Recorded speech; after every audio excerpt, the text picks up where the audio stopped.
The two-day event, organized with funding from the Shanghai Fund for Trust Situational Analysis, was convened to assess the state of professional standards and competencies for teachers and school leaders. Speaking to GRTS, Prof. Steve, Executive Director of AFRA, said to improve the country's educational sector, the development of teachers and working conditions have to be elevated to nurture professional standards. That teaching is a profession, and at the heart of that profession, there must be standards for school leaders, which are the principals and head teachers, for even teacher educators, and also for even education officers in the Ministry of Education. Standards must define their competencies so that teaching could, be like you have other professions, medical, engineering, where there are standards and there are rules and regulations.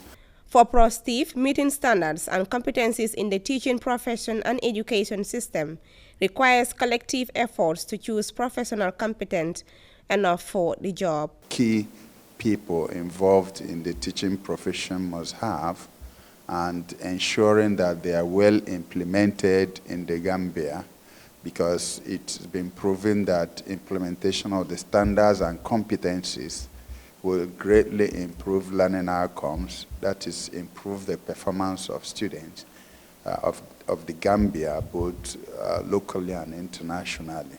The director of UNESCO International Institute for Capacity Building in Africa deliberated on the objective of the project, which he said aims to strengthen and professionalize the teaching profession, arguing that there is a need to develop teaching as a career path and work on satisfying teachers to raise standards. One of the things, for example, that needs to be done is make pre-service and in-service teacher education much more practical, that people have a chance actually to be in front of a classroom when they're still preparing to be teachers.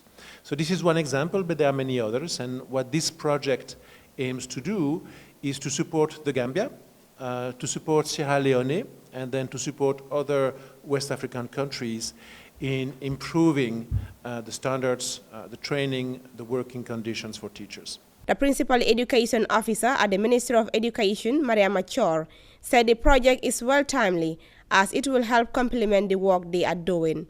To build on teachers' capacity, to better professionalize teaching as a profession, give them the competencies required to be able to deliver well, but in a sense that is more coherent and more cohesive.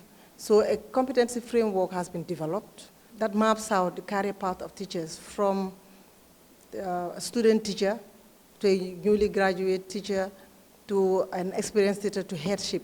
Teachers are key to improving educational outcomes, but many lack training to ensure that children learn effectively. The African Executive and Policy Academy is moving to target education officials and civil society leaders to equip them with requisitive knowledge needed to improve teachers' policies and education system in Africa. Awa Manneh, GRTS News.